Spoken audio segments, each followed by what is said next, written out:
I first met my financial advisor, Brenda, about 5 years ago now.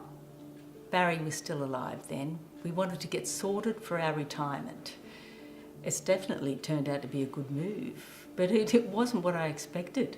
Not at all. I mean, I thought it was going to be all about where to invest our money and how to make sure we qualified for the age pension, that sort of thing. Well, it was about that too, but there's a lot more to it, as it turns out.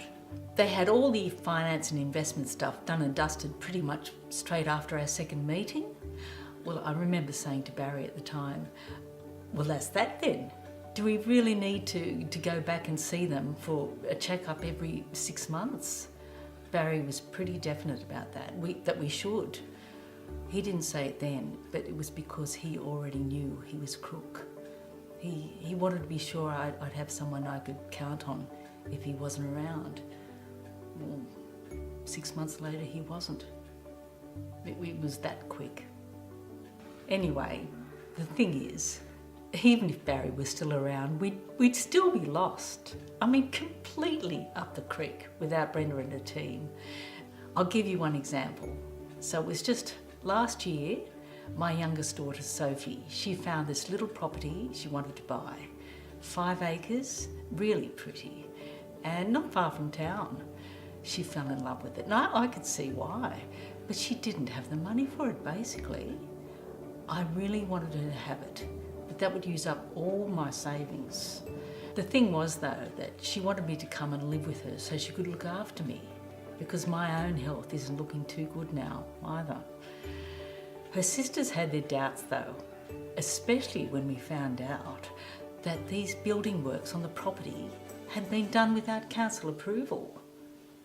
That was when the family discussion went a bit pear-shaped.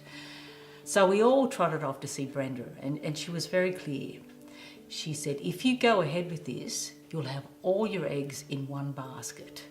And then, if you run into problems with this property, if the council issues demolition orders or fines, you could end up with no savings and nowhere to live. She also said that giving money to Sophie to buy the property could reduce my Centrelink benefits. That was so close.